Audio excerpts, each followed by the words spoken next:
Africa is the richest continent on the planet Earth in terms of resources. It is a paradox that the richest in terms of resources is also the poorest in terms of living conditions of the people. So you can actually make a paradigm shift to change this. You can change this and make Africa also one of the most developed continents.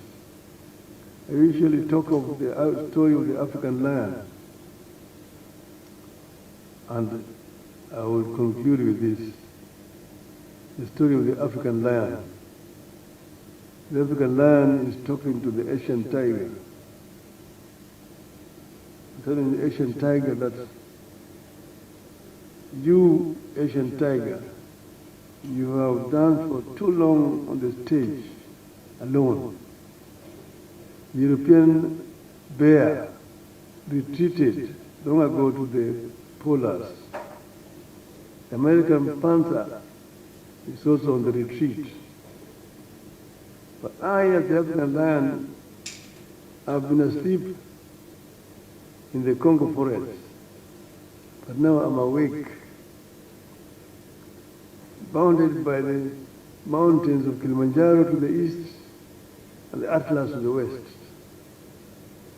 The rivers, the Gambia, the Limpopo, the Niger, the Zambezi, the Nile, and the Congo. I'm surrounded by the African bauxite, African iron ore, African copper ore, African gold, African diamonds, and African forests. And we will transform all this wealth, all these raw materials into wealth, and change and transform the lives of my people, and claim the 21st century as an African century. End the story. Thank you. Then we're dealing with open skies, the air transport across the continent.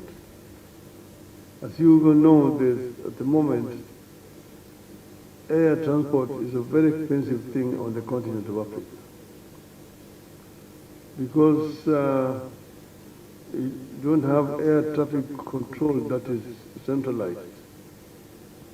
To travel across the continent, you have got to get permits from country to country to travel, which is not a case like in Europe.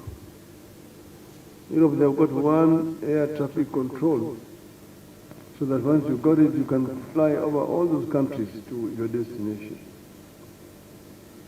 I'll give you an example. Recently, I was going to the funeral of the president of Namibia. And from Nairobi, you get the permit to fly over Tanzanian airspace, DRC, Zambia, Botswana, and Namibia.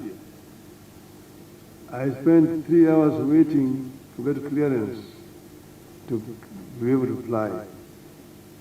The other time I was in Dar es Salaam, wanting to go to Niamey in Niger. I spent 10 hours in my hotel waiting because I have to get an overflight permission over Uganda, DRC, Central African Republic, Cameroon, Nigeria, and Niger itself. This is what the issues that we are dealing with. To be able to get one continental air traffic control so that you can be able to travel much more cheaply and freely on the continent of Africa. Even commercial airlines have to pay this. That's why the air fares in the continent are too expensive. So dealing with this and also dealing with airports, proper airports or runways was an issue that we're dealing with. The other one is the issue of security. Peace. There can be no development without peace. So you need peace. The African Union has got what they call the Peace Fund. That Peace Fund has not been properly developed. Some countries made contributions there, but it is still very little. You need to expand that fund so that Africans can be able to deal with issues of conflict in the continent themselves. Resolutions was passed about silencing the guns by 2020. It is just on paper. We still have a lot of guns around. So see how you can use the peace fund to be able to help to bring peace across the continent. That's also one of the things that I intend to promote. Why do I want to become the chair of the African Union? One, because I'm an African. And secondly, I also think that based on my experience over the years, I have the ability to go to this institution and transform it. African Union, you know, has a history.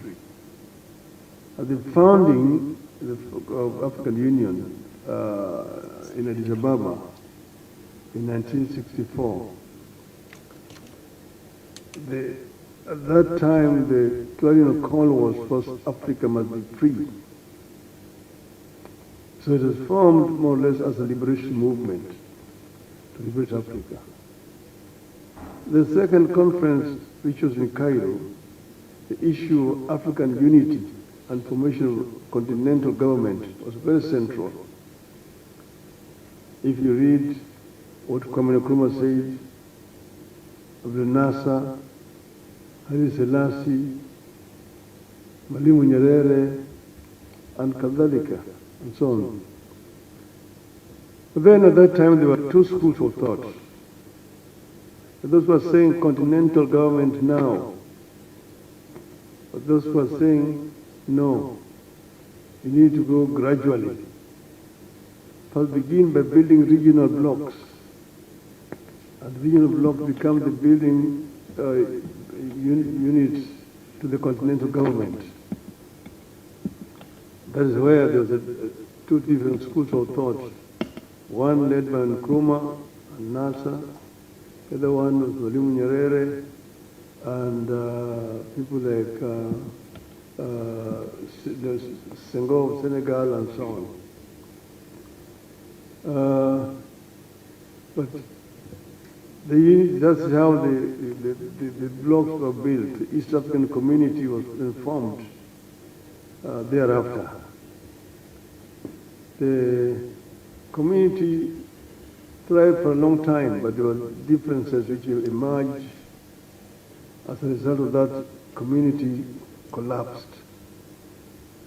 I was myself here in Dar es Salaam the day the community collapsed. We had come down here for a conference in Dar es Salaam on East African Airways. Then the following day, the East African Airways could not take off. We had to fly back on Egypt Air to Nairobi. After that, because of differences, the border between Kenya and Tanzania was closed many years. To travel from Nairobi to Dar es Salaam, you had to either go to Addis Ababa and get a flight, or go to Lusaka and connect to Dar es Salaam. People suffered seriously as a result of this. But then that is history, it's a long history. Eventually, councils of goodwill prevailed, and eventually the community was reestablished. And we are here where we are today. But now, regional integration is important as a building block to a continental unity. It's very, very important. But the AU, in my view, is an institution that can do much more than it's doing today. And that is why actually I want to go there.